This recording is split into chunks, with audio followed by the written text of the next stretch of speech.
Over the last 30 years, there have been thousands of reported sightings of unidentified flying objects over the British Isles. You think I'm bloody daft, but this is a UFO. In the summer of 2008, reports of flying saucers and other crafts were capturing the headlines again. Over the years, numerous eyewitnesses, including military personnel, police officers, and experienced airline pilots have testified to seeing strange lights in the sky and other mysterious phenomena. 12 o'clock. Very bright yellow object. It was nothing like an aeroplane that I'd ever seen before. It's the brightest light I've ever seen in my life. Many of these UFO sightings remain unexplained to this day. But what or who were they? Could they really be evidence of extraterrestrial life? It's a strange, small red light. Weird. It's coming this way. It is definitely coming this way. It was just something out of a science fiction film. It was totally unbelievable. Tonight we hear firsthand from those who witnessed them and examine the truth behind some of Britain's most celebrated UFO sightings.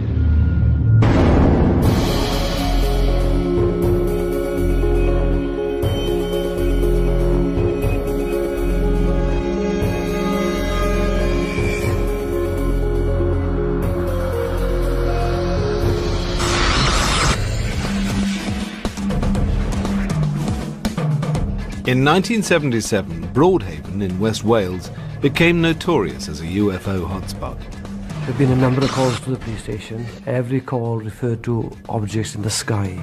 Dozens of witnesses claimed to have seen mysterious lights and objects around the village. It was an orange object, which seemed to be split into several, one or two segments. Yeah. The number of sightings left locals shocked. What on earth was that? Experts baffled. We could offer no explanation. And even sparked a Ministry of Defence investigation. The Ministry don't tend to do investigations of UFO sightings. It's extremely unusual. The phenomenon would become known as the Broadhaven Triangle.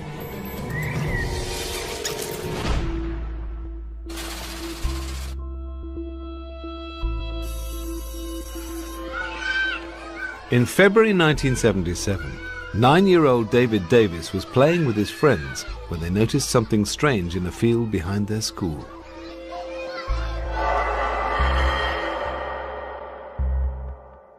A silver cigar-shaped object, about the size of a bus, popped up from behind some trees as if it was trying to take off.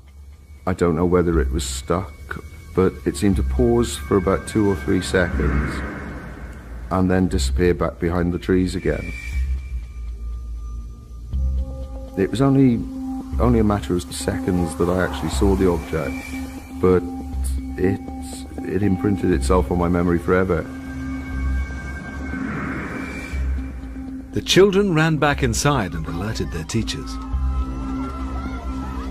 Ralph Llewellyn, who was the headmaster at Broadhaven School at the time, he got us all together, and in exam situations he got us to draw what we'd seen and describe it as well. At the time of the sighting, Hugh Turnbull was chief reporter for local paper The Western Telegraph. I had a call to say that the children at Broadhaven School had seen something remarkable. They didn't actually say they'd seen aliens, they didn't say they'd seen this thing hovering overhead. They'd seen something inexplicable. Hugh drove down to the school to interview the group of children who were aged between 9 and 11 years old. He wasn't anticipating what they were about to tell him. I spoke to the head teacher, Ralph Llewellyn, and he showed me some of the drawings that the children had done. And it was evident that there was some similarity between the drawings. Some were a bit far out, some showed alien figures, some didn't. But in general, they were showing the same sort of object, the same shape of object. And having those pictures made it obviously a very much more exciting story. Initially skeptical about the story, Hugh decided to retrace the children's steps. He asked one of them, David Davis, to take him back to the place where the object had been seen. I took a look around the field. We were looking really for any sign that an object had been there, be it from this planet or another planet. There were no car tyres or tracks or anything, but a telegraph pole cross member had been dislodged and was now sort of sitting at 45 degrees. Their journey took them past the gates of the local sewage works, which lay directly behind the field where the sighting had occurred. Liz Philpott, an administrator at the school at the time, had her own theory as to what the children might have seen. Later in the afternoon, we walked down the lane to the sewerage depot, and there are big wrought iron gates there, so we rattled on those until someone came out, and it was the man in charge. And I asked him in confidence to tell me whether or not his men had driven a tanker down into the field. And he said, absolutely not. No way could we get down there. I think these children, whatever they saw, it was something unusual, and a sewage tanker I don't think would have fitted into that category. Also, it would have been a very difficult place to get a sewage tanker into because it was steep. I think the weather had been wet, so there would have been signs of tyre tracks. Many of us came from farming backgrounds, so we knew it wasn't anything agricultural. Persuaded by the children's testimony, Hugh decided to run the story. I think I recognised immediately that this was a much bigger story than we'd had previously about UFOs. I don't think I realised how the story would take off and it would become a major international news event in the way that it did.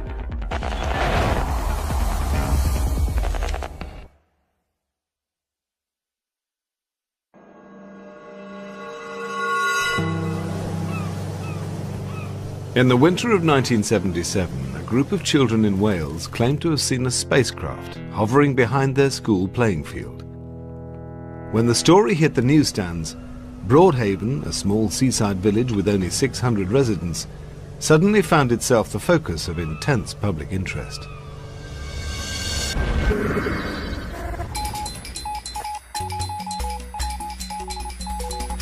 An investigation has begun into a claim that something strange came out of the skies and landed in the Welsh village of Broadhaven near Haverfordwest. Whatever it was spotted by children from the local school.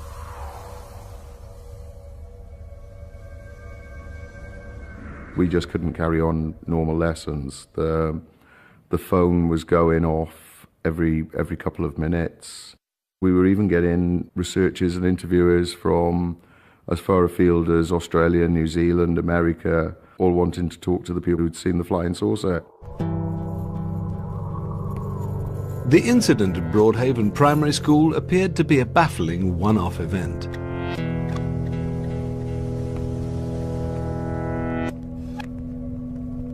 Until reports of other strange sightings began to surface.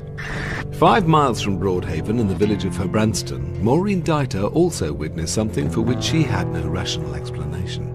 I was out one day during the week having a bit of fresh air at night, and I happened to look up in the sky and I saw this cylindrical object with lights on it, and it was going very fast. So it was only a question of really seconds that I actually saw it. And I thought, what's that? I couldn't believe my eyes. The village of Littlehaven lies 1 mile down the coast from Broadhaven.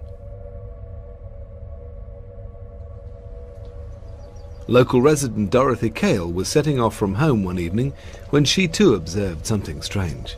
We went out from our house, which was on the cliff top at Littlehaven, and there were some flashes, very, very bright flashes, which lit up the whole village.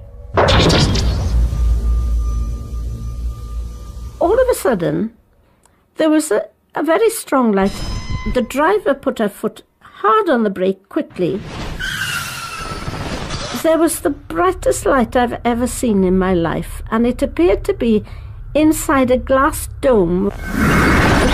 Well, it took our breath away, really. We all of us looked at it. Nobody said a word. This was a strange thing.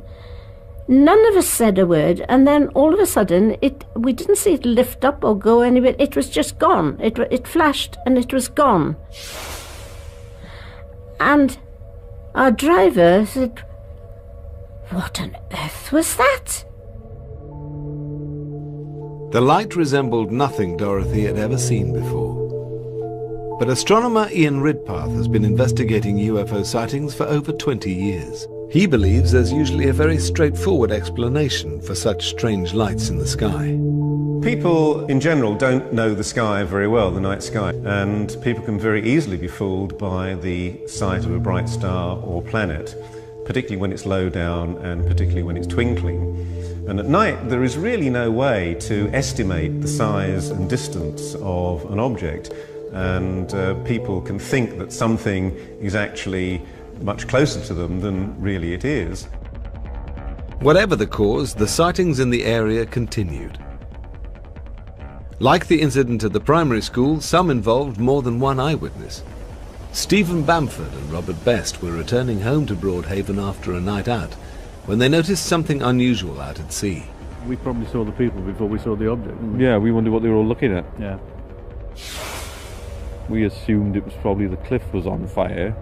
It did look like a fire, but it was obviously out to sea, and it moved from right to left. It was an orange object, which seemed to be split into several... one or two segments. Yeah. And then we thought we'd be brave and drive out there, or drive in the general direction to see if we could sort of find whatever it was. And then as it moved across, or they moved across, they just shrunk and disappeared. Diminished on itself. Yeah. The men could think of no obvious explanation for what they'd seen. I thought it might have been a harvest moon or something at first. I thought, you don't get a harvest moon at 1:30 in the morning. If it had been a ship or something like that, it couldn't have been in front of the cliffs at one moment and behind the cliffs at the next. So it was a very strange anomaly, and that's why everybody was stood out here watching it. Psychologist Chris French has made a study of the reliability of such eyewitness testimony. Now, in situations where we've actually got evidence from multiple witnesses, and that evidence seems to be telling pretty much the same story, everybody is saying the same thing, then we're quite likely to give that kind of evidence much more weight than single uncorroborated testimony. But one thing we should bear in mind is that when people see something unusual, such as a possible UFO sighting, then they will actually discuss what they've seen with each other. And we've got lots of good experimental evidence to show that one person's account of what they've seen can actually influence another. But with the sightings continuing to flood in, many were convinced that something strange was happening in Broadhaven. By now the police were being drawn into the mystery. There have been a number of calls to the police station. Every call referred to objects in the sky and always some distance away, travelling in a particular direction, and then just disappearing into thin air. People were ringing in and writing letters all the time. The ones that I was more convinced about were the ones who said, well, I'd rather you didn't use my name, but I saw this. It was really the start of what they call the Broadhaven Triangle.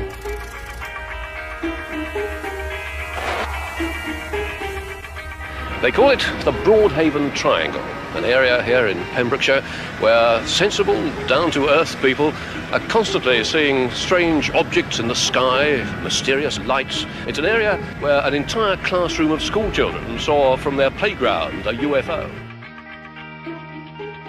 The triangle encompassed the southeast of St Bride's Bay, through Broadhaven, down to Milford Haven, and towards Haverfordwest inland. It was an area of coastline which changed dramatically from mile to mile. Could the area's local geography have been a factor in the sightings? There's a number of oil refineries and other industries around Milford Haven. Flares at night and odd-shaped plant, but people around here would have been very familiar with that. Those have been there for many years before anybody started seeing UFOs. The number of sightings reported in the area meant that what had begun as an intriguing local story was turning into a much bigger phenomenon.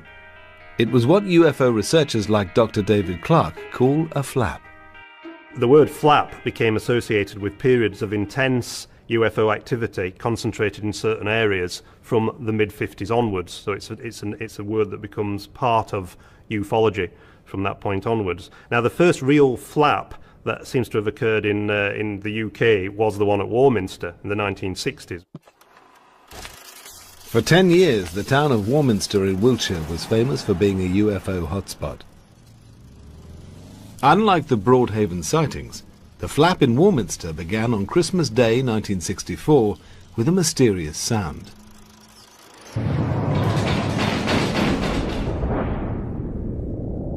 People were reporting hammering noises, things shaking the roofs of their houses, machinery type noises going overhead, and when they came out and had a look, nothing was wrong. By May 1965, reports of lights in the sky had begun to surface. Local journalist Arthur Shuttlewood connected the lights and sounds, and the Warminster Thing was born. He was writing for the local newspaper, and he got more and more obsessed with this and went out skywatching himself. The more he wrote about it, the more the story became part of the local legend, and lots of other people then started saying they'd seen things. It was the sheer number of sightings that made Warminster unique. We are stood here on Cradle Hill, which was the main skywatching location. And every weekend, every Saturday throughout the 60s and the 70s, there could be up to 50 or 60 people up here observing and watching for the thing. Kevin Goodman was one of those who took to the hills, travelling to Warminster to investigate the phenomenon. It was very much a communal thing. It was like-minded individuals searching, looking for something, wanting to be part of something. After several months, Kevin witnessed something himself. Over in that direction, from over by the golf club, came 4 red lights, equally distant, spaced apart. They carried on travelling through, around, and over to Battlesbury Hill, which is over here. They stayed in the line for approximately about 2 or 3 minutes, and the lead object then shot upwards at a tremendous rate of speed, performed a flawless 90-degree turn without stopping, and shot out of sight. And about 30 seconds later, the following 3 lights then just shot straight up into the sky. To this day, I can't really rationally explain what I saw. The sky watchers were identifying hundreds of UFOs in the hills. But how reliable were their reports? One of the important things about Warminster is that it is surrounded by various military bases and camps. There's an artillery school there. There are various tank training areas around there and around Salisbury Plain. The area was one used to military activity. Covering 150 square miles, Salisbury Plain was the largest military training area in the UK. And that wasn't all. 18 miles from Warminster, an experimental establishment conducted trials of prototype military aircraft. The ufologists would say that the reason that you get so many sightings near military bases is because the extraterrestrials are very interested in what's going on at those bases, whereas it seems far more plausible to argue that what's happening is that it's the activity at the bases themselves. Like Warminster, Broadhaven was also surrounded by military bases. Close to the village was RAF Brawdy, a base for search and rescue helicopters and a training station for military pilots. Could it have been that it was simply RAF activity that was responsible for the Broadhaven sightings?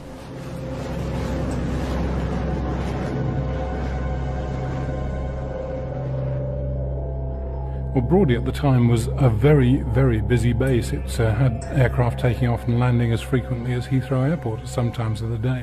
So there's an awful lot of activity going on there.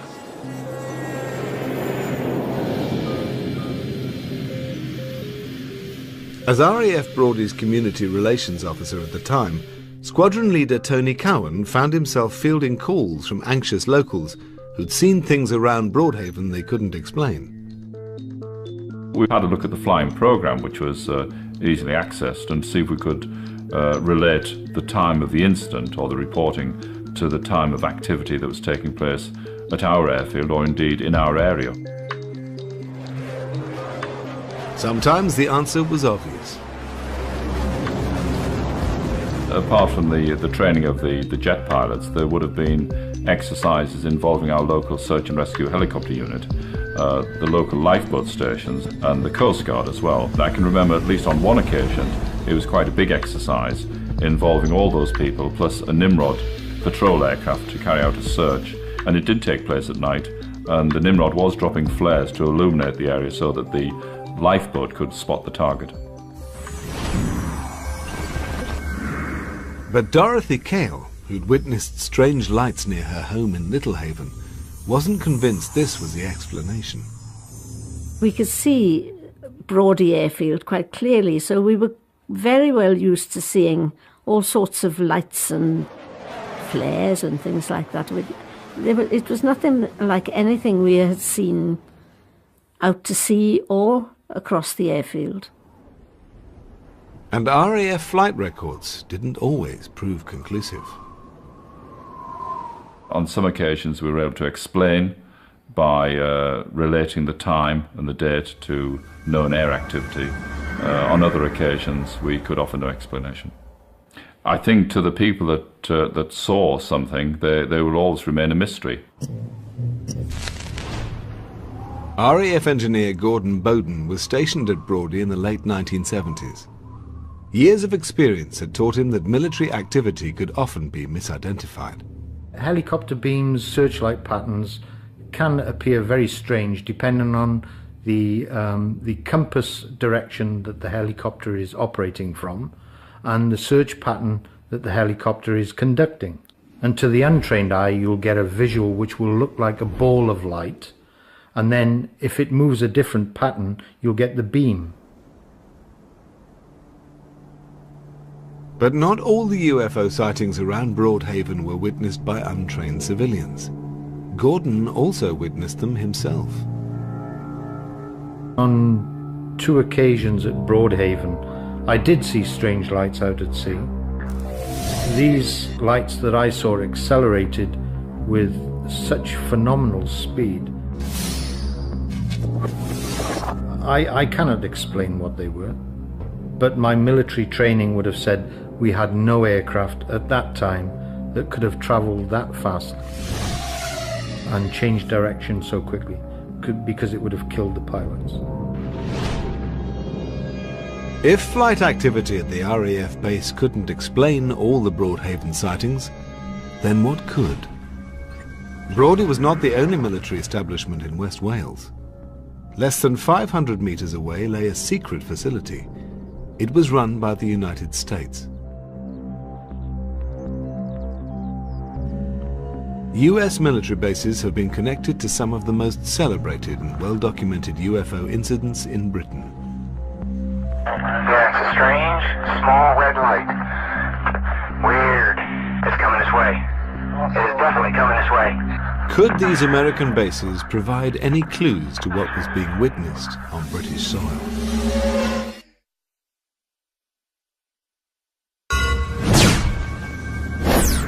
In 1977, the village of Broadhaven in Wales became infamous for a series of supposed UFO sightings. Why were so many people reporting mysterious lights and objects in the area? With the RAF and local police unable to explain all the sightings, attention turned to the secret US base that lay 10 miles from the village. A seemingly innocent research establishment, the base became the focus of local speculation. It was a top-secret establishment, and those people that that worked within the facility were very strict with their security codes. They were very hush-hush about what was going on there, and if you rang them up, somebody would say, US Navy Brody, this is not a secure line. Why were they worried about secure lines if it was just an oceanographic research establishment? It wasn't the first time on British soil that there had been strange phenomena sighted around a US military base. On 2 occasions, US air bases in Suffolk had been at the centre of supposed UFO activity. The first sighting took place in August 1956, when radar personnel at US Air Force bases Bentwaters and Lakenheath observed something strange on their screens.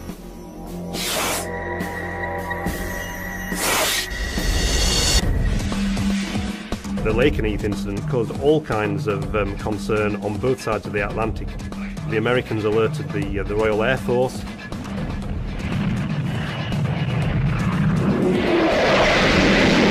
The radar station RAF Neatishead began tracking these same mysterious objects, and it led to a very, very bizarre evening in which waves of RAF fighters were scrambled to go and look at this thing over Lakenheath. 2 aircraft gave chase, but failed to intercept or identify the object.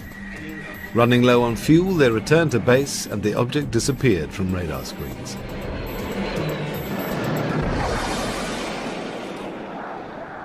The Lakenheath case had never been fully explained, and it was the first of a whole series involving military establishments in the East Anglian region. Nothing else significant was reported in the area for 25 years, until the night of December the 26th, 1980. Local garage owner Jerry Harris lived next to the joint US Air Force bases of Woodbridge and Bentwaters. He was returning home when he noticed some peculiar lights above him. My wife turned me to the helicopters. So I said, no, they're not. I said, because they're helicopters, they're going to crash into the trees. The lights were hovering above Rendlesham Forest, which lay between the bases. What no one realized at the time was that this was to become one of the UK's most iconic UFO encounters. And they kept moving about. They went sort of downwards and then disappeared. All of a sudden this thing came out of the trees. When it got to the top of the trees, it took off and flew up into the sky, straight as an arrow, and disappeared out of sight, and I couldn't see it anymore. Jerry decided to investigate the mysterious lights. I went round in my van to have a look, and I was stopped from going into the forest by an English policeman and a military policeman. They're both together, and they said I couldn't go through the forest. So I had to turn around and come back. Jerry put the sighting out of his mind, and the Rendlesham incident seemed forgotten. Then, 2 years later, the story resurfaced after an anonymous tip-off to a national newspaper. It was in 1983 that the story first broke and became headline news. The News of the World got hold of this story and put it on the front page. UFO lands in Suffolk, and that's official. This blew the story wide open. Nick Pope used to run the British government's UFO desk at the Ministry of Defence and has investigated the Rendlesham Forest incident. With Rendlesham, what you had was a report from the deputy base commander of one of NATO's most important military establishments. And here he was saying not only had some of his personnel witnessed a UFO, but he'd seen it too. Colonel Holt is probably the most senior military officer ever to have gone on the record with a first-person written account of a personal UFO sighting. With the story now out in the open, an extraordinary piece of evidence was released by an officer from the Woodbridge base. A tape recording of Colonel Holt's investigation. Colonel Holt took a small team of men out into the forest to investigate, and he recorded his observations as he went out into the forest. You saw a light where? Through the head off my flash back there. There it is. Hey, I see it too. What is it? We don't know, sir. So can I get some of it? Yeah, it's a strange, small red light. Weird. It's coming this way. It is definitely coming this way. The two pieces of it are shooting off. There is no doubt about it. This is weird. You can hear the tension in Colonel Holt's voice. You can hear the tension actually in all of Holt's team. Okay, we're looking at the thing. It looks like an eye winking at you. It sort of has a hollow center, a dark center. It's like a pupil of an eye looking at you and winking. This is unreal. We're turning around, heading back toward the base. These are not people who mistake aircraft lights for something more exotic. When these people say, and go on the record as saying, we experienced something above and beyond anything we've ever seen before, you can take that to the bank. A UFO sighting made by several credible military witnesses made the Rendlesham story unique. Astronomer Ian Ridpath has investigated a number of UFO cases and was keen to get to the bottom of the airman's sighting. When the Rendlesham Forest case hit the headlines in 1983, I realised that I actually had to take this case seriously because it had apparently very good evidence. But conversations with locals soon convinced him that the Rendlesham case was not all it had first appeared. From the position in the forest where they saw their flashing UFO, you can actually see straight to the Orford Nest Lighthouse, which appears to hover between the trees, not very far off the ground. And as you move towards it, between the trees, the light seems to recede in front of you, which is exactly the effect that the airmen reported as they moved towards this flashing light, but they never actually got to it because it got further and further away. I've been to Rendlesham Forest at night, and anyone who's been to Rendlesham Forest at night and has seen the lighthouse will realise that it's a tiny pinprick of light in the distant horizon. There's no way that Holt and his team could have misidentified that for something more spectacular. Jerry Harris and the US airmen had reported that the lights in the forest had moved in strange directions, but this too could have had a rational explanation. I knew from experience that bright meteors or fireballs, which are natural pieces of debris from space burning up in the atmosphere, can give the impression that something has come down quite nearby. I was able to find from the British Astronomical Association that indeed a bright fireball had been seen at that same time that the men had seen something apparently descending into the forest. Ian Ridpath's evidence suggested that the UFO was nothing more than a combination of unusual but naturally occurring phenomena. It appears to be an absolutely superb, almost inexplicable case, but when you look at each of those aspects individually, there is a rational explanation for each of them. But this conclusion didn't satisfy everyone. If the lights did have a rational explanation, why were the Americans so reluctant to discuss it? All the Americans I knew from the base, and none of them would talk about it at all. They weren't allowed. And they had strict instructions from up above not to talk about it. So I couldn't find anything from them whatsoever. They were just trying to cover it up. When a wave of UFO sightings had hit Broadhaven in West Wales in 1977, attention had also turned to the US military. Not far from the village lay a secret US base. When strange lights and objects were reported in the area, speculation grew that the Americans were developing secret, state-of-the-art military technology. Nobody really knew what was going on there. So I think it's quite a possibility that all this could be linked to some sort of military activity.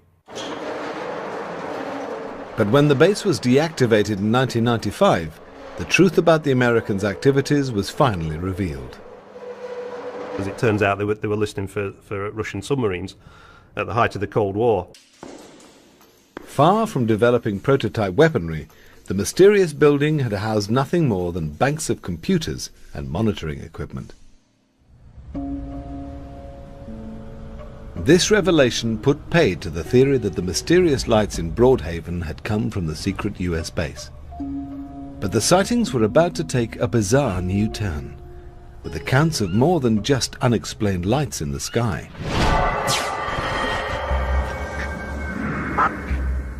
2 months after the first sightings, dozens of eyewitnesses reported seeing strange silver figures around the village.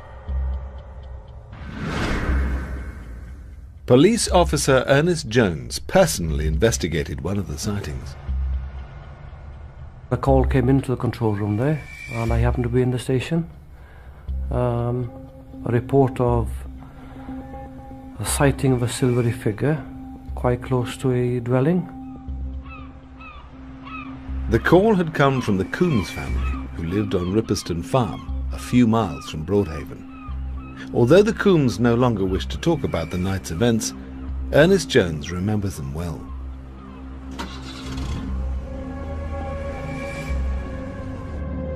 So here I was going to a farm on a dark night, in the middle of the night, not knowing exactly what to expect, but expecting to get close to something that nobody knew nothing about. So a few things were going through my mind. We arrived in the yard, went to the front door, doors open, we went in. There's a family there, established her husband and wife. Spoke with the wife, she was very, very frightened. Corner of her eye, she saw a silvery figure moving about very close to the window. Her husband, he turned round and saw this figure very close by the window outside, where he'd been sitting. He was really frightened as well.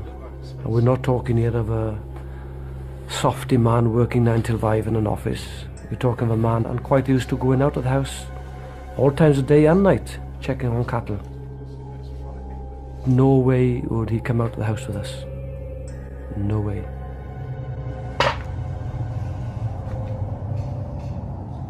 So went out, we had a look around the house, around the back, the garden, the fields nearby, the cattle pens, checked the machinery.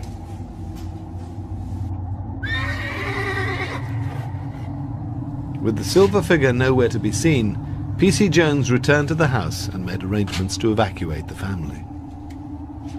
From the condition they were in that night, especially Mrs. Coombs, she didn't feel safe, and she didn't feel the house was safe for the family. The Ripperston Farm incident was not an isolated one-off. Reported sightings of strange silver figures were taking place all over the area.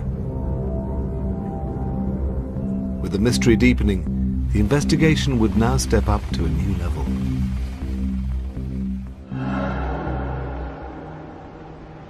The MOD branch, which was responsible for UFOs, they had received quite a few letters from members of the public, and they'd seen all the lurid press coverage of the Welsh Triangle. And there's one particular memo from the head of the MOD UFO branch to the RAF police. There's a lot of concern in West Wales. Something's obviously been seen. Some of these witnesses are quite level-headed, reliable people. Could you make some discreet inquiries into what's been seen there? The very fact that the military were interested was very, very unusual, because the ministry don't tend to do field investigations of UFO sightings. It's extremely unusual. The Broadhaven Triangle was now being taken seriously at the highest level, and an MOD investigation was underway. Its conclusions would be completely unexpected.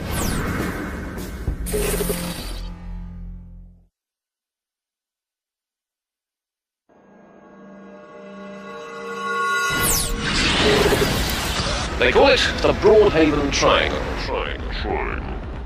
In 1977, Broadhaven in West Wales became known as a hotspot of UFO activity. Claims of lights, strange objects, and even silver figures were being made by dozens of local witnesses. 6 months into the sightings, the MOD decided to launch an investigation. In itself an unusual occurrence, and something not made public for nearly 30 years. Before the Freedom of Information Act came into force, you have to remember that the default position of the Ministry of Defence, an inherently secretive organisation, was to say nothing. In 2005, the Ministry of Defence's report on this incident was finally made public. It does look as if some discreet inquiries, as they described at the time, were made, and the answer that came back, which is mentioned in a briefing to the Defence Intelligence staff later in 1977, was that a practical joker was behind some of these more bizarre reports that had reached the ministry. The practical joker revealed himself to be Glyn Edwards, a local businessman from Milford Haven. We had a round table dinner, and the theme was a fancy dress dinner. So, as it was topical at the time, I decided to dress up as a spaceman. So I borrowed an industrial suit from one of our local suppliers. I went to the dinner, and before the dance had started, I went out to the car to remove it, but some of my colleagues said, let's go around the village. So we all jumped in the car. Bumped into a few people, turned a few heads, and after about 10 minutes we decided to go back. Going back then, we stopped outside the Haven Fort Hotel.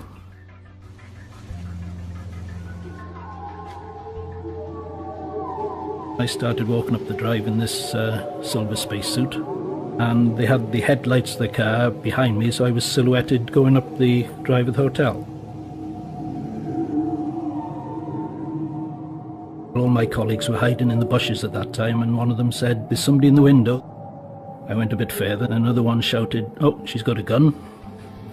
And I thought, right, that's it. I dived under a rhododendron bush and lost my footing and rolled all the way back down to the road. One of them said, let's do it again. I said, not so likely, if she's got a gun, I'm off. So then we went back to the hotel, changed out the suit, and we just carried on with the dinner. With such an obvious explanation for the Little Haven sightings, why were so many people willing to believe they'd witnessed something extraterrestrial? We know that eyewitness testimony can be very, very fallible. People genuinely and sincerely believe that they've seen something that day which defies any conventional explanation, but the evidence from psychological studies would suggest that we should actually take those accounts with a pinch of salt. But the hoaxer has always denied responsibility for one sighting, at Ripperston Farm. P.C. Jones, who investigated the incident, has kept an open mind. I can't help thinking of the state they were in that night. There was something certainly out of the ordinary that frightened that family. As 1977 drew to a close, the number of UFO sightings in the area began to decline, and the unusual events were consigned to memory. Given the large number of people who saw it and the number of pretty intelligent people who came forward and said they'd seen something, I think most people think there must have been something behind it. Not necessarily flying saucers, but something. Because we didn't know what it was, we just sort of ignored it and decided if we don't know what it was, we can't talk about it. And it just, that was it just went away, really.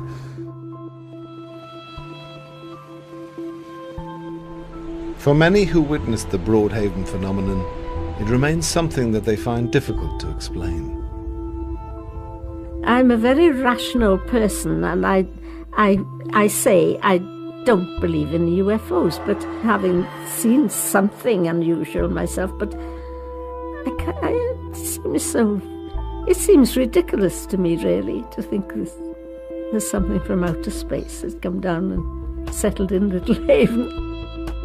There's no physical evidence, there's no photographic evidence, and that's a great shame, because I think most people have an open mind about the whole business, and I think if you look into a night sky, you must believe that there must be something else out there. What it is, I don't know. I'm absolutely sure of what I saw that day. I saw an object that was large, cigar-shaped, silver.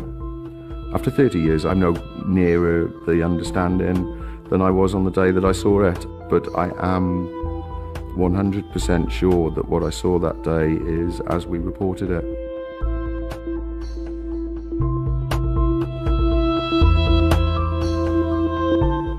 We follow 3 women who decided to forgo traditional medical care and have their babies at home with no professional assistance or pain relief.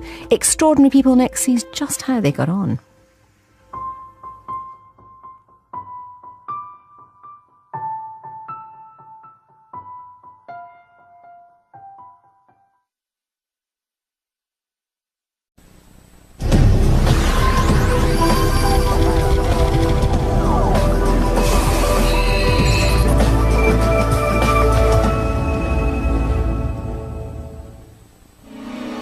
UFOs. If we do finally make contact with aliens, how will it happen? Will they arrive in fantastic spacecraft, like the UFOs glimpsed recently above Mexico City? Will we pick up a faint signal from their corner of the universe? Or will we arrive too late and find the ruins of an ancient alien civilization? Making contact with aliens and UFOs, next. Even from a distance of 93 million miles, the sun is the source of all our bounty. Without its warming rays, the Earth would be a lifeless hunk of rock, orbiting silently in the vacuum of space. The ancients were well aware of the sun's importance. When the sky suddenly darkened during a solar eclipse, they thought it might be the end of the world. Eclipses are a fine example of how the ancient person responded to an unexpected astronomical phenomenon, because eclipses were not predictable to the ancients. They didn't know what it was. They didn't know that it was the moon passing in front of the sun. They thought the sun was being devoured by some evil god. So throughout the world, people were frightened by this. Gradually, science replaced superstition. In 1540, the Polish astronomer Nicholas Copernicus published his revolutionary theory that the sun, not the Earth, was the center of the solar system. In the early 1600s, Galileo improved the new scientific marvel, the telescope, enough to prove the Copernican theory was fact. In modern times, the rhythms of sun, moon, and Earth are well understood, so that a solar eclipse is the occasion for excitement rather than fear. And so it was that on July 11th, 1991, families around Mexico City gathered on street corners to witness one of the longest solar eclipses of the century. They brought telescopes and video cameras, but when they looked skyward, a surprise awaited. The people were recording the eclipse when they saw UFOs in the sky. And they were able to record, at least in 3 different cities, exactly at the same time, the same kind of UFOs. By 1:25 p.m., the sky had darkened, temperatures dropped, and something extraordinary still appeared in the skies above Mexico City. Jaime Maussan, producer of Mexico's equivalent of 60 Minutes, played some of the UFO videos on his program. They were taken at the same time from 3 different cities. The tapes ignited an immediate controversy. Critics charged that the purported UFO was nothing more than the planet Venus, which became visible during the total eclipse. In late July 1991, Maussan made an on-air request for more UFO videos. His viewers formed groups known as Los Vigilantes del Cielo, the Sky Watchers. There are many dozens of these vigilantes all around the country, and that way we can survey the sky of Mexico very effectively. We have at least from 8 to 10,000 videos in Mexico. It's the largest collection ever. Probably not all of them are UFOs. Probably some of them are balloons, some others are airplanes, but many of them, probably 10 to 15% of them, are really good, mysterious objects, something that cannot be explained easily. The object in this video moves in reverse, stops, and hovers. Patterns of flight not associated with airplanes, birds, or weather balloons.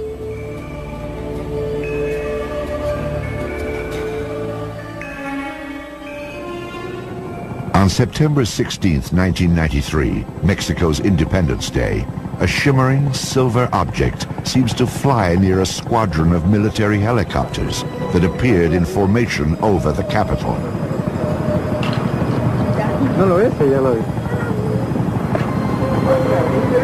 Several UFOs have been reported near Popocatépetl, an active volcano that looms some 50 miles from Mexico City. The government keeps this camera permanently trained on the volcano, watching for eruptions. In June of 1999, it snapped this picture of a UFO. Some of the Mexico videos show large clusters of objects hovering in the sky. These formations resemble those filmed in the United States during July of 1952. However, no scientific comparison has yet been made. We have basically a mass of seemingly good evidence that has yet to be sifted through by UFO investigators.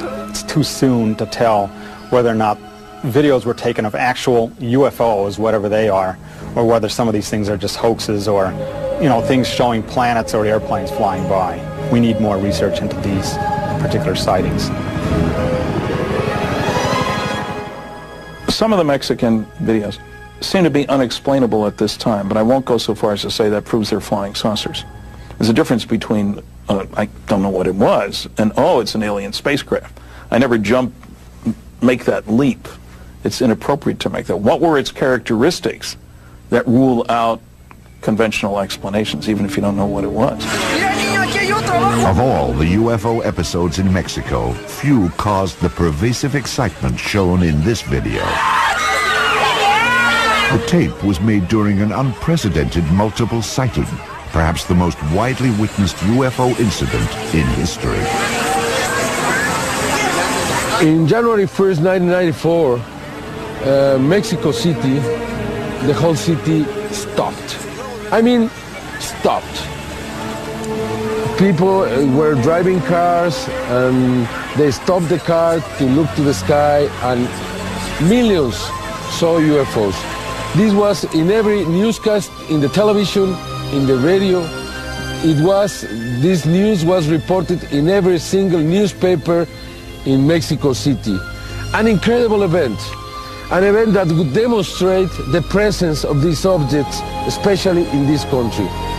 What is amazing for us, the Mexicans, is that nobody else around the world knew what happened in Mexico. The wave of sightings, ongoing since 1991, is notable for both the astonishing number of videos it has produced and the willingness of Jaime Maussan and other journalists to treat the matter seriously. I thought about it in 1991, if I wanted to do this, if I wanted to get involved with something so controversial as UFOs. But the truth is the truth. And if you like the truth, you go behind the truth. It doesn't matter how risky it is. And as a journalist, I want to have the big scoop of all times. And this is the biggest scoop of all times. It's risky, yes, you have to have courage. Yes, you have. But I think it's worth it. However, according to at least one researcher, Mexico's UFOs are not the ultimate journalistic scoop, but byproducts of geological forces as old as time.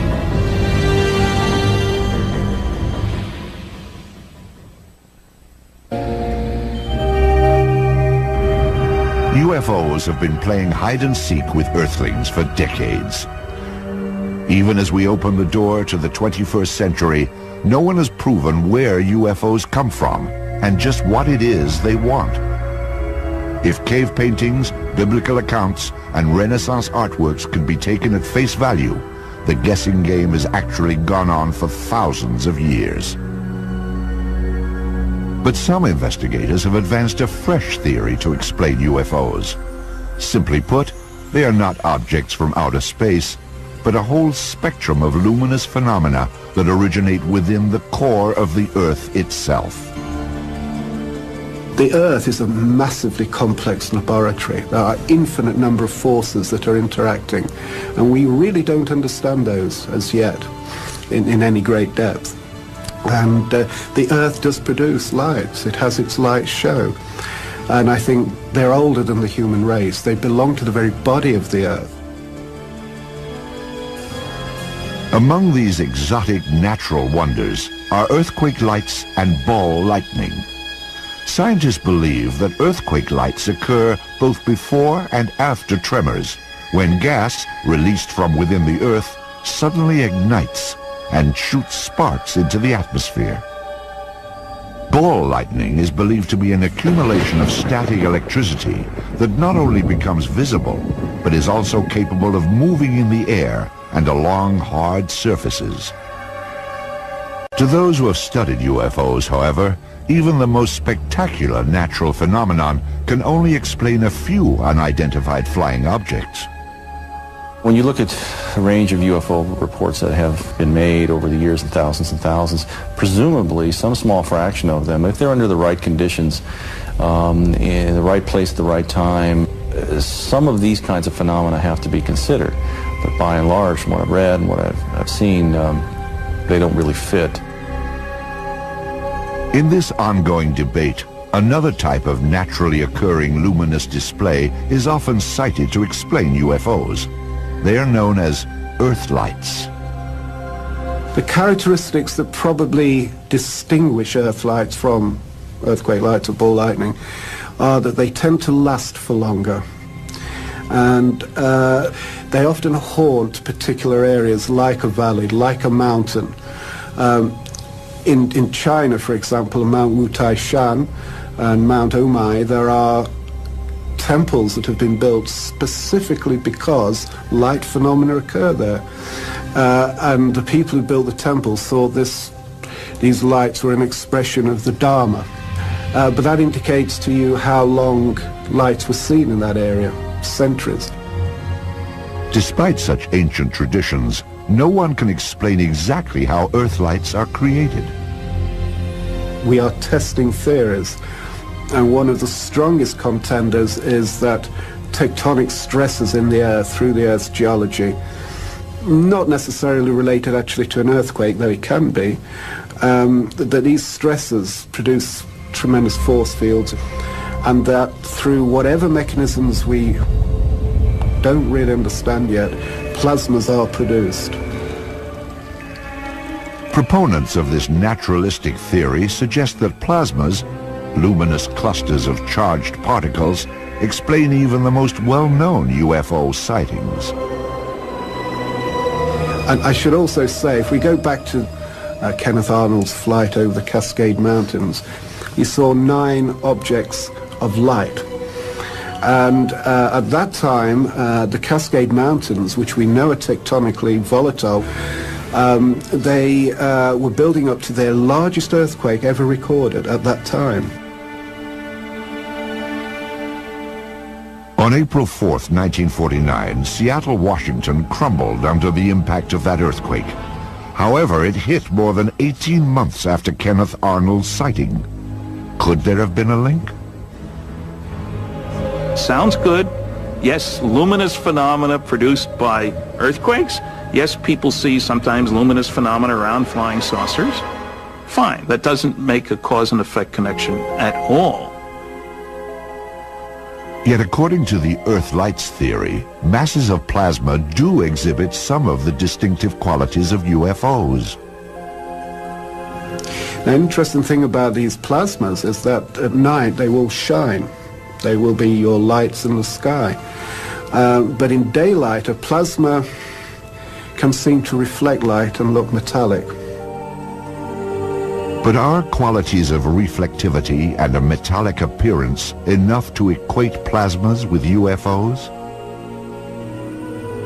If they're going to talk natural phenomenon, what is there out there that has the capability to hover and then shuts off and then the object zooms straight up out of sight? There's no technology like that we know about. And there's certainly no natural phenomenon that does this kind of thing. This ain't nothing we're familiar with. This is something very strange. In order to be mistaken for UFOs, these natural Earth-light plasmas would have to display some extraordinary capabilities, like those witnessed in 1980 at Bentwaters Air Base, or in 1967 near the Canadian town of Shag Harbor. Well, some of them can sit on the water and have been observed going underneath water as well. Some just come out of the ground, that's where they come from initially, and some of them will just sit there, or some will flash off over the hill and come down again, earth themselves again. According to its proponents, the Earthlight phenomenon is the best and the only explanation for UFOs. I think if we understand Earthlight and all the range of phenomena associated with them, quantum physics and plasma physics will literally take a quantum leap. They will literally move ahead a decade, probably one fell swoop. Still, UFO researchers point out what they see as a fatal flaw in the plasma Earthlight theory. We have to look at the characteristics of the earthquake lights or the plasmas or ball lightning or any of these things. How do they move? What color are they? What size are they? These are important considerations. Then look at the same data for UFOs. Well, the typical even landed saucer is 10 to 30 feet in diameter. These plasma phenomena are literally this big. So it's the careful consideration of what are the characteristics. If you're trying to explain this with this, they have to match. Perhaps not surprisingly, the ongoing wave of Mexico City UFOs has been swept up in this controversy. Many of the mysterious lights appeared in the vicinity of the nearby volcano, Popocatépetl. It is a matter of record that the long-dormant volcano suddenly became active, precisely at the time the sightings began. During a research trip to Mexico in August of 1999, Paul Devereaux visited the ancient city of Teotihuacan, some 50 miles from the volcano, and theorized about the connection.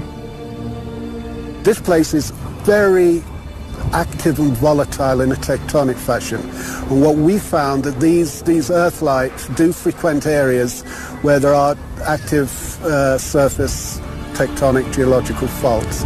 And this is a prime location for that phenomenon to occur. And I think is one of the elements bound up into the whole Mexican UFO wave. The questions of whether UFOs are real or if life exists elsewhere in the universe may not be resolved by earthbound debate. There is, however, another approach. Build a rocket, blast off, and see for ourselves.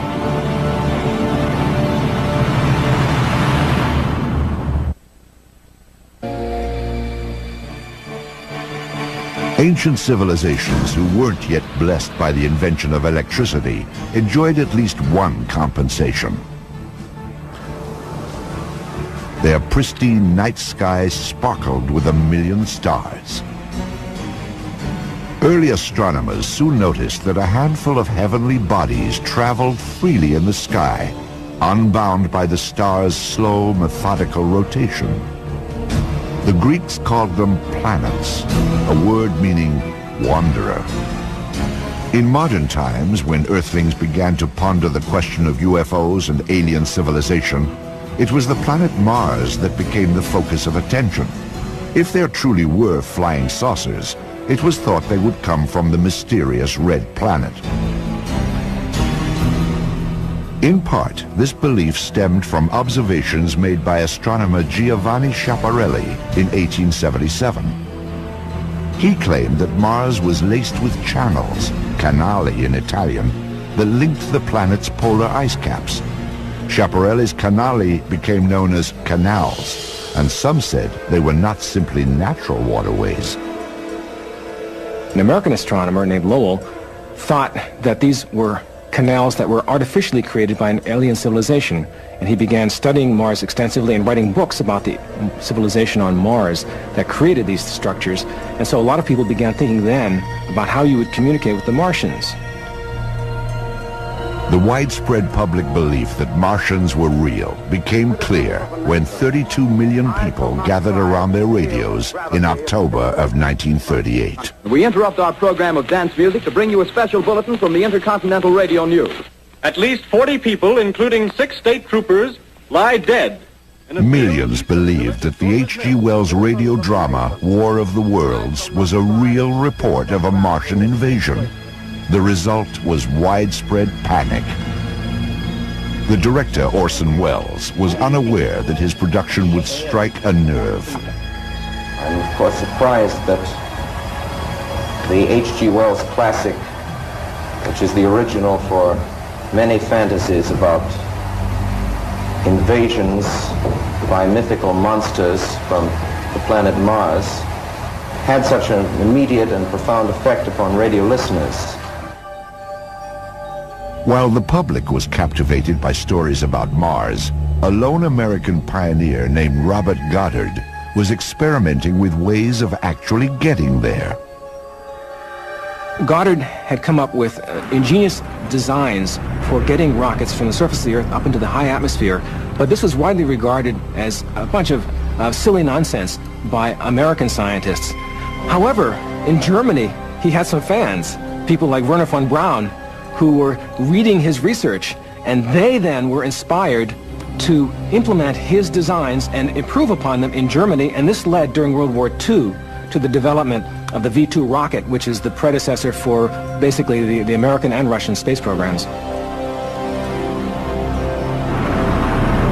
With the launch of America's Viking space probe in June of 1975, the age-old dream of exploring Mars finally became a reality. A vehicle known as a lander actually touched down on the surface of Mars July 20th, 1976.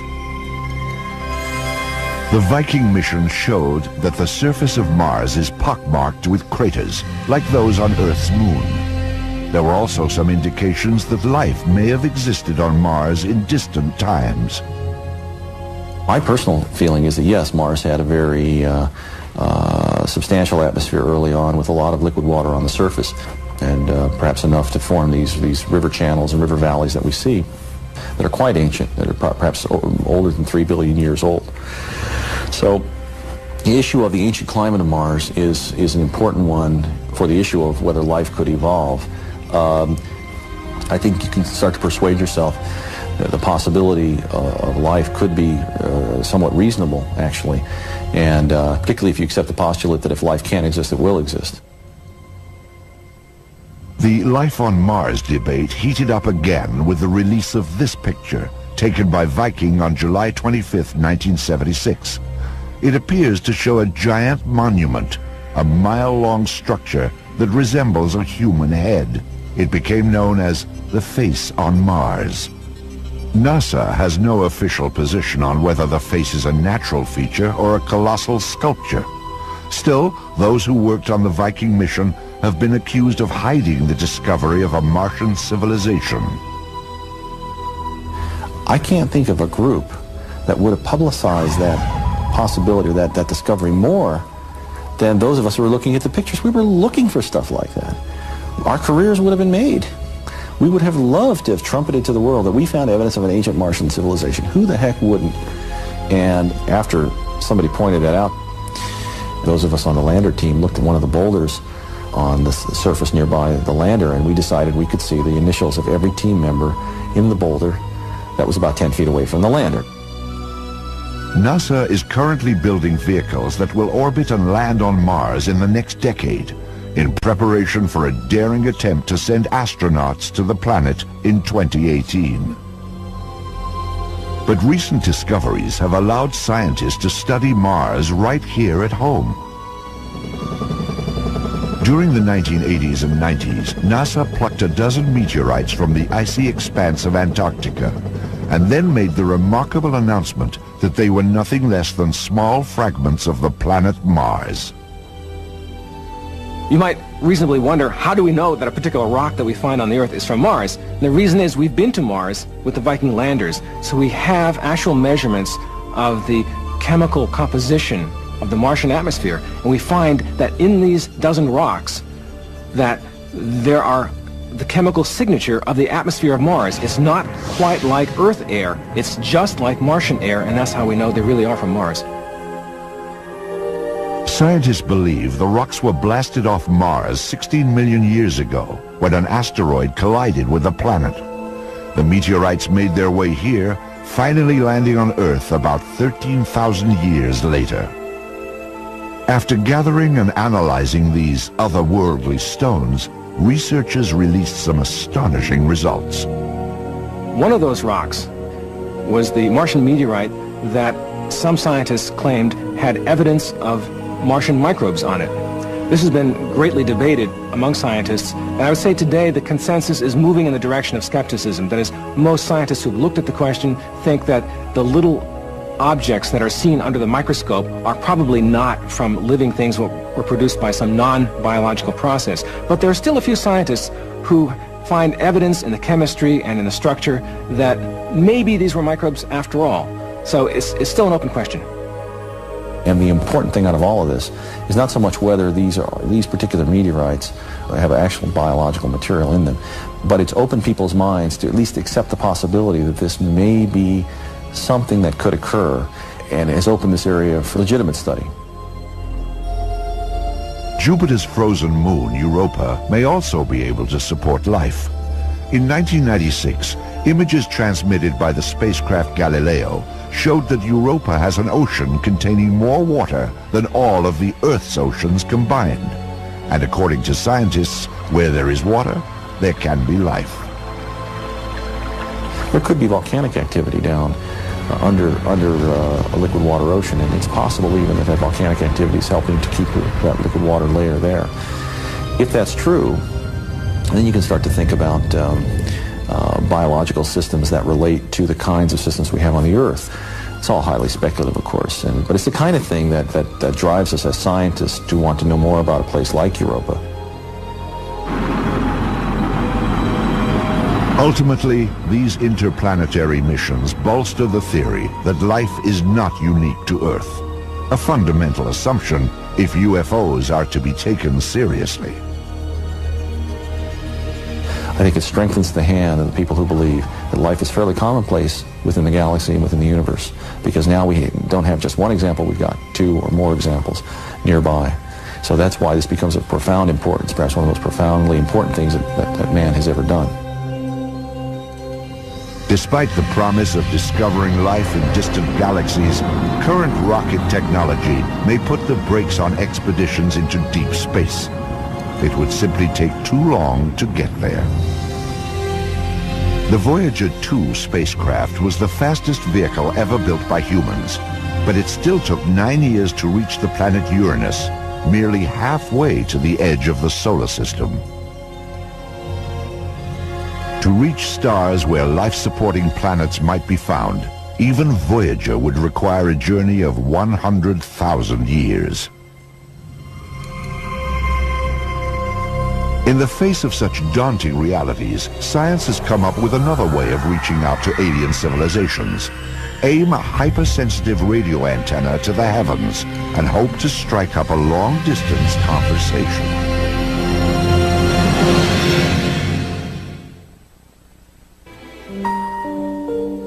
It was in 1896 that an Italian engineer named Guglielmo Marconi hooked up some electrical parts in an inspired combination. Then he sent a signal roughly 1 mile, not over wires, but directly through thin air. Marconi refined his invention, and in 1901 he sent the first radio broadcast across the Atlantic Ocean. A message that would have taken Christopher Columbus several months to deliver could now be sent in the blink of an eye. Within a few decades, radio had taken its place at the center of modern life. Sports, politics, entertainment, and commerce were revolutionized by the ability of sound and music to travel magically through the air. People began listening for Martians. They began to wonder, is there a Martian civilization that might be signaling to us? People like Marconi listened for these, and they occasionally announced that they had discovered signals from Mars. We now think that that was probably wrong, because there was a type of signal that they were probably picking up that they didn't know about then, but we now understand. This is a strange kind of signal called a whistler. It's produced by lightning, but it's lightning that's been transformed by the Earth's atmosphere into a strange signal that sounds just like a whistle. Like that.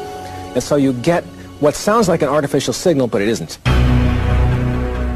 The intergalactic eavesdropping continues today, but with far more powerful receivers.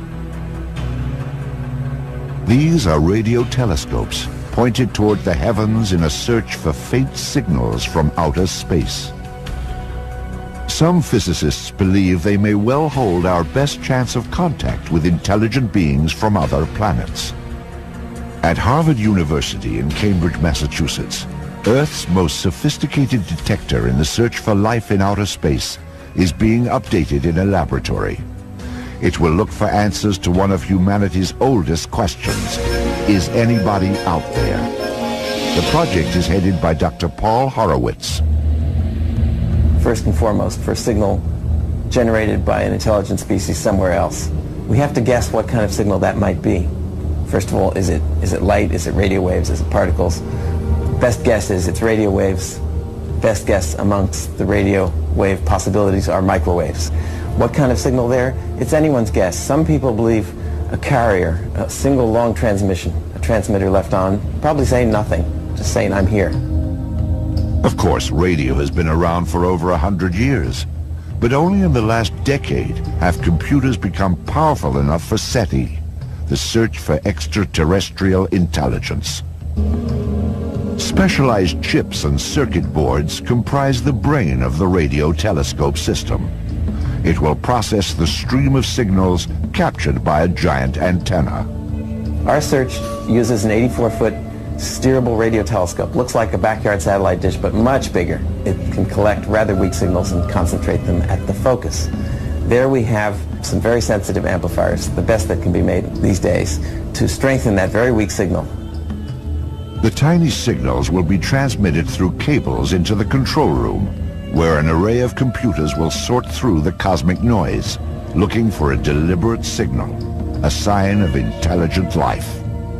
Occasionally we find strange signals there, really interesting signals that look like the kind of thing that might be produced artificially by another civilization. But if you got a repeat of the signal at the same frequency and the same point in the sky, that would tell you it was not a random event on the surface of the Earth or inside of your computer. We would have to say that it's most likely being produced by another civilization some distance away. The problem is none of these signals has ever repeated, but it's enough to keep us intrigued and wanting to continue. But what are the odds that we will get a signal from some exotic civilization? That there's other life in the universe, guaranteed. That there's other life in the galaxy, guaranteed. Any odds you like, absolutely cannot be any other way. That there's advanced life somewhere in the universe, guaranteed. Somewhere else in the galaxy, so extremely probable that I would give you at least 100 to 1 odds that interstellar communication could well be taking place. Even with these unbeatable odds, the quest for radio contact faces at least one possibly insurmountable obstacle.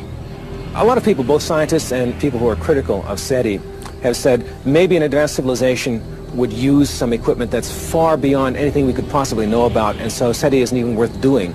And that's possible. It could be that there's some technique for communicating across the distances between stars that we have no conception of and we will not be able to do for 1,000 years. But they probably thought about this too. And they probably went into their museum and they said, what did we use 1,000,000 years ago in the primitive part of our civilization to communicate across distances? And they said, oh, there's this thing they used to call radio. And that's what we could use if we wanted to communicate with a primitive civilization that doesn't know the advanced stuff that we know. So I'm hoping that they're using the galactic equivalent of Boy Scout technology to send a signal that a civilization as primitive as we are could detect. If such a scenario plays out, we may be able to achieve distant rather than close encounters with extraterrestrial beings. Dr. Horowitz believes that one day, SETI will indeed receive a message from other intelligent life in the universe.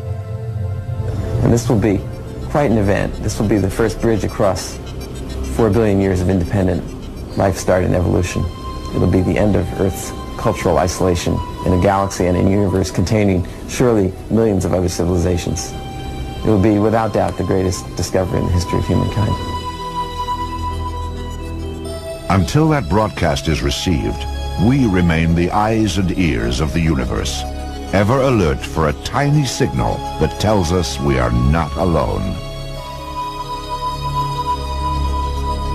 However, during the 1980s, some UFO researchers came to believe that there were abundant signs right here on Earth that visitors from outer space had made contact.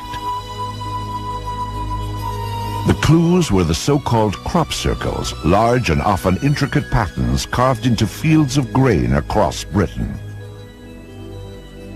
Crop circles were connected to the UFO phenomena beginning in the early 80s, soon after they appeared in England, because people figured round marks on the ground, gee, they're like UFO traces that UFOs have left before, so why not UFOs causing these things? Because they are mysterious, they can't seem to find the source of them.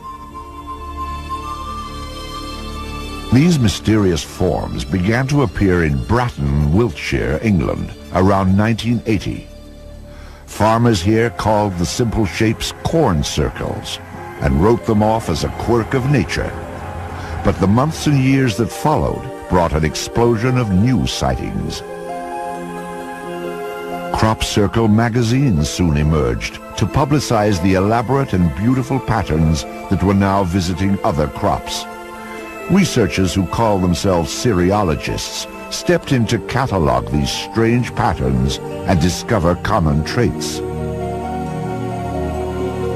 But are crop circles evidence of alien visitors? To solve the mystery, a commercial film company in England undertook a nighttime stakeout of a cornfield in Wiltshire in 1991. It was here that filmmakers made a startling discovery. Thermal imaging equipment revealed the faint outline of humanoid shapes moving in a circle. The shapes were in fact quite human. They belonged to a pair of Englishmen named Doug Bauer and Dave Chorley.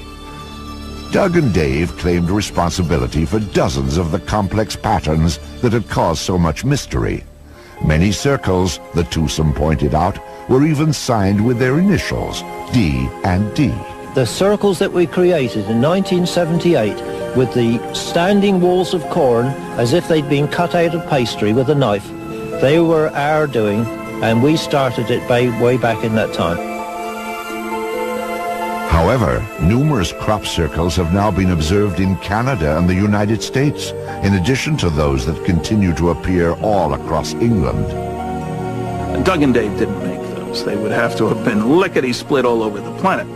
Having said that, that doesn't mean I find a UFO connection.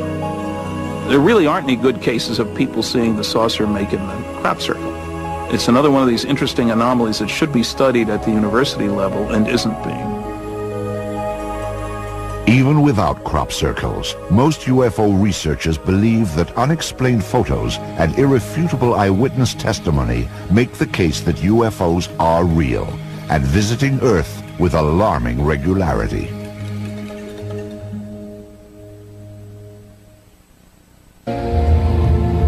Virtually all of us have heard of UFOs, but relatively few of us have ever seen one.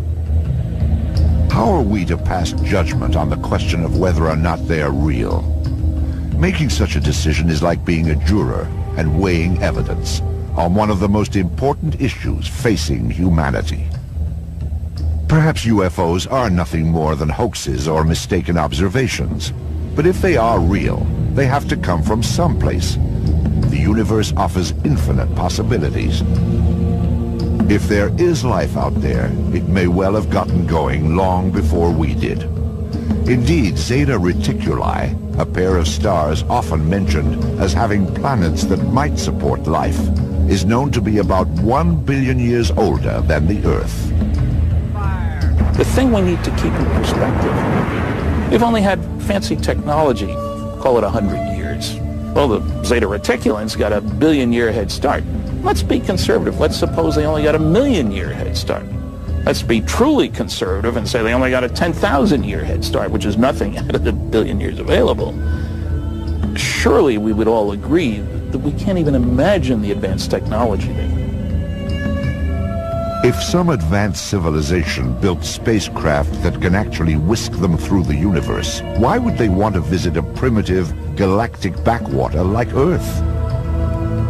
One can only postulate that they're concerned about their own survival and security. At the end of World War II, there were 3 signs visible to any alien visitor that soon this primitive society whose major activity is tribal warfare would be bothering them. Rockets, radar, and nuclear weapons were three signs that Earthlings might soon be a force to contend with in the interstellar neighborhood. If there are other civilizations in the universe, perhaps they felt the need to keep a watchful eye on potentially threatening developments here on Earth. There had been many, many sightings over air bases in the West, over classified atomic installations. They were not just randomly distributed, but they did seem to concentrate, at least in the early years, on places where experimental research was being done, this kind of thing. Statistically, astronomers know that there's life out there somewhere, and the chances of it being intelligent life is debatable, but it's possible that somewhere in the universe there are creatures like us. Now, whether they're coming here is a very tricky question because we don't have the physical evidence. We don't have the chunk of saucer in our hand, and abductees haven't brought back a towel from the Zeta Reticuli Hilton. We don't have any of the good stuff that definitely proves that somebody has been here. What the UFO case lacks in physical evidence, it makes up for in solid eyewitnesses. The Air Force UFO investigations from 1948 to 1969 cataloged some 12,000 sightings. Most were explained, but 700 accounts from credible witnesses remain a mystery, despite all the Air Force efforts to explain them. They used all kinds of tricks to misrepresent what the results were, always focusing on only 700 couldn't be explained. Only? If I was looking for cures for cancer and I looked at 12,000 chemicals, would I say there is no cure because only 700 worked? The point is to find one. But even accounts from seemingly unimpeachable eyewitnesses are not enough, at least when the subject is UFOs. When you get down to it, what we have always is a story. I saw something. I saw a light in the sky. I saw a crashed flying saucer. And a story is mythology. It is not in and of itself proof. Yet videos and photographs add powerful support to eyewitness accounts of UFOs. Many photos have been examined by experts who have found no evidence of fraud or alteration. However, if it can be proved beyond a reasonable doubt that UFOs are real, we have only unleashed a new problem. The UFO phenomenon is a great challenge to our intellect, but even more, it's a challenge to our humility. That mankind likes to think he's in control. And if we take this subject seriously, we realize we're not. And I believe that mankind, across cultures, is fundamentally in psychological denial on this subject. We don't know how to cope with it emotionally. We can't even begin to grasp it intellectually. Perhaps UFOs will one day be revealed as top-secret fighter planes, more advanced and alien-looking than the F-117. Or UFOs may prove to be nothing more exotic than birds or weather balloons, as laughable as our ancestors' belief in witches and sea serpents. Of course, it is entirely possible that UFOs are exactly what they seem to be. Alien aircraft from parts unknown. For the time being, at least, the truth about UFOs is in the eye of the beholder.